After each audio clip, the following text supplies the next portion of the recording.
Straight ahead, Fort Worth's future. After being easily reelected, Mayor Mattie Parker discusses the city's population growth and what's needed for the fourth largest city in the state. Off the rail, what happens if the Texas legislature changes how DART is funded? The lead transportation planner for the 16-county North Texas region talks about the impact that will be felt beyond the suburbs. And primary fight, the messages from Senator John Cornyn and Attorney General Ken Paxton after a new poll highlights their primary fight for U.S. Senate. Good morning, I'm Jack Fink. Get your fix for Texas politics. Eye on Politics on CBS News Texas starts now.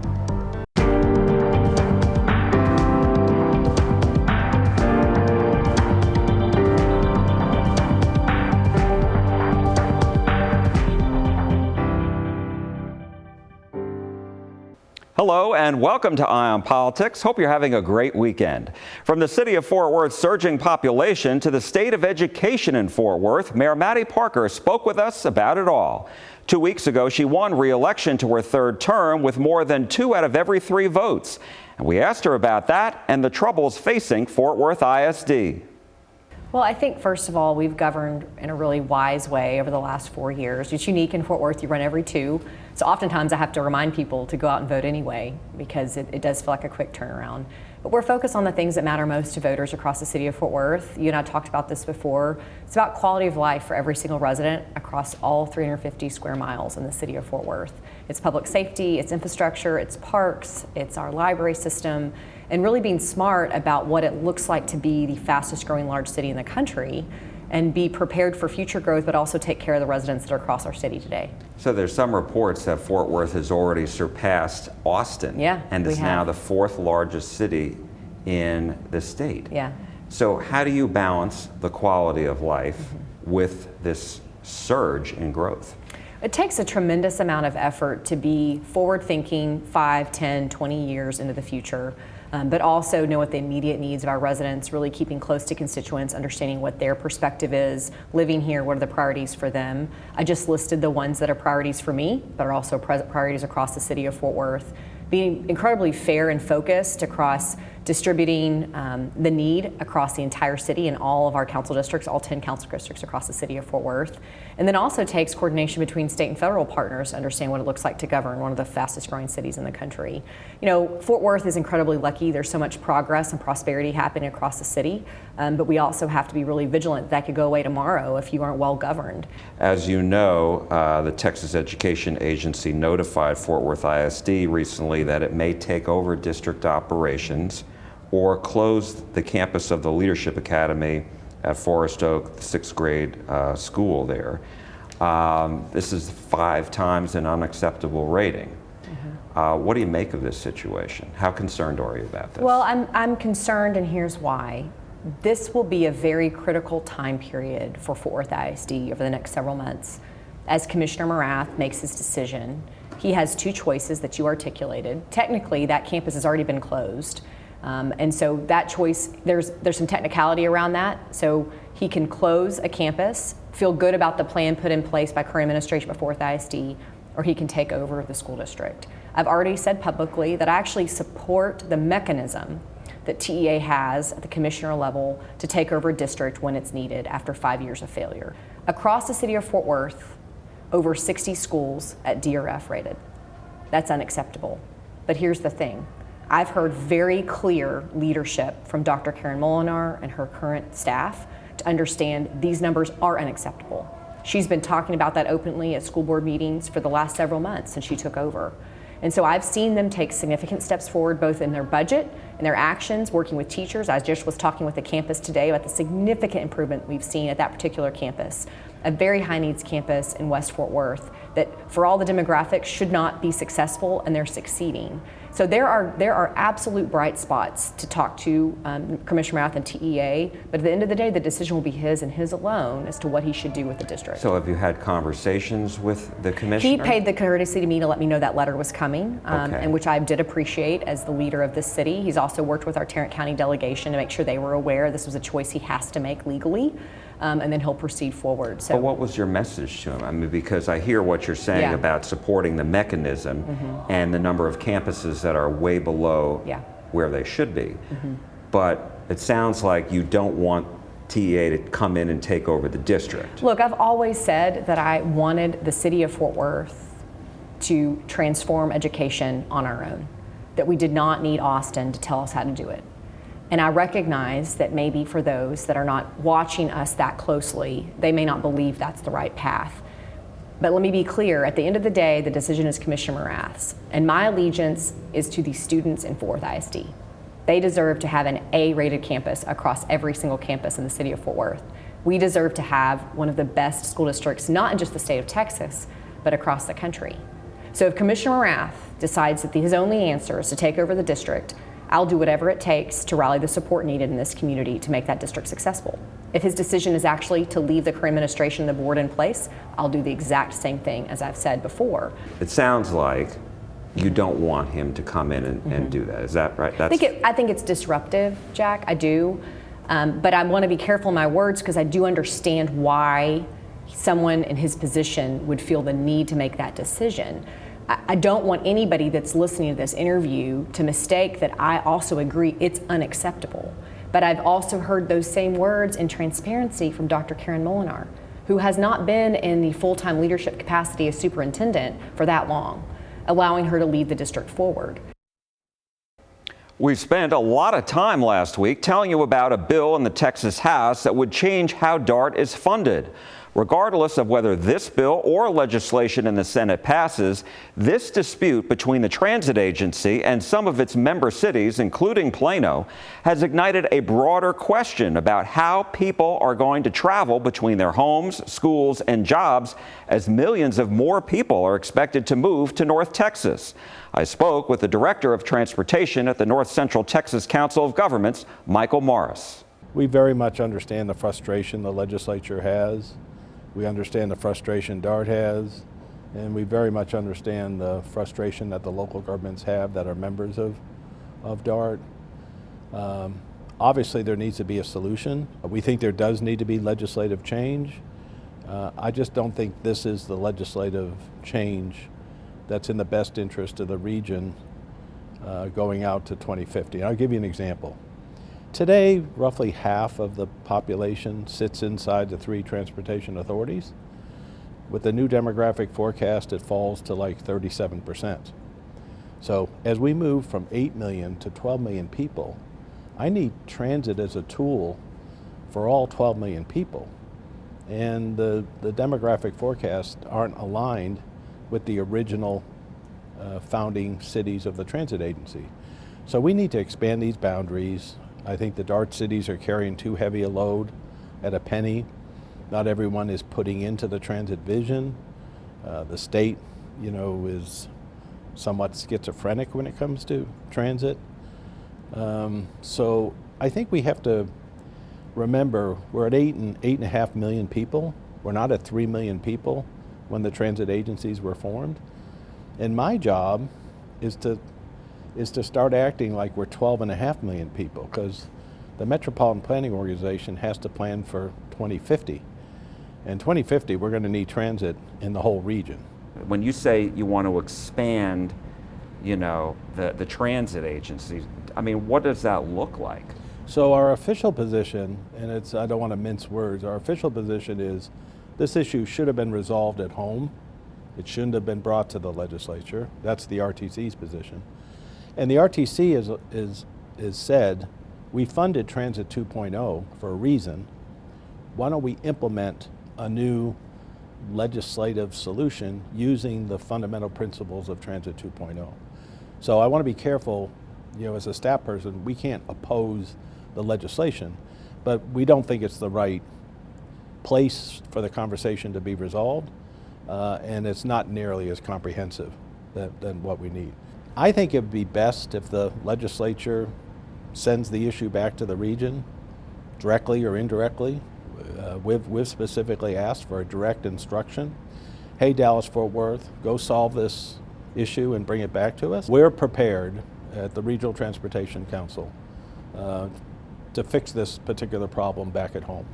And I think we got to bring in the legislative delegation from our region, all the transportation authorities, all the local governments that are paying into the transportation authorities, all the cities that that are interested in getting some transit that aren't part of an authority, we need to be prepared to do a much better job on delivering a transit system and a transit institutional structure for 12.5 million people. The political feud between Senator John Cornyn and Attorney General Ken Paxton keeps heating up, what each is saying to the other about their race. Plus, while the number of people entering the U.S. illegally has plummeted, it's just the opposite of that for immigration-related court cases. When Eye on Politics returns.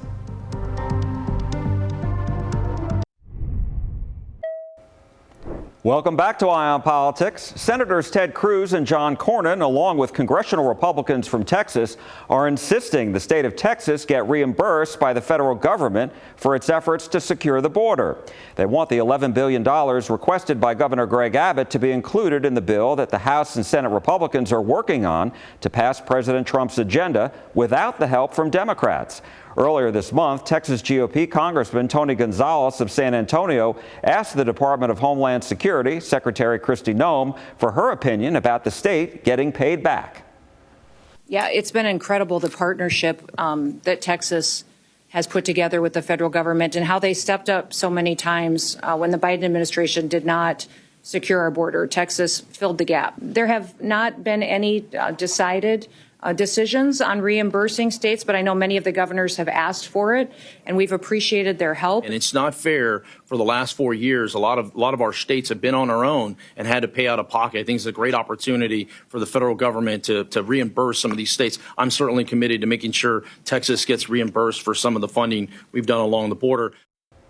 The number of people entering the southern border illegally continues to show steep decline since last year. U.S. Customs and Border Patrol statistics show that during the first 4 months of this year, there were more than 96,000 people apprehended at the southern border. That's a fraction of the number from the first 4 months of the year in 2024, when more than 735,000 people were apprehended at the southern border. And while these numbers are sharply lower, the immigration courts are seeing historically high volumes of cases. Our Ken Molestina met two people in Dallas impacted by this situation, and he took a closer look into this issue.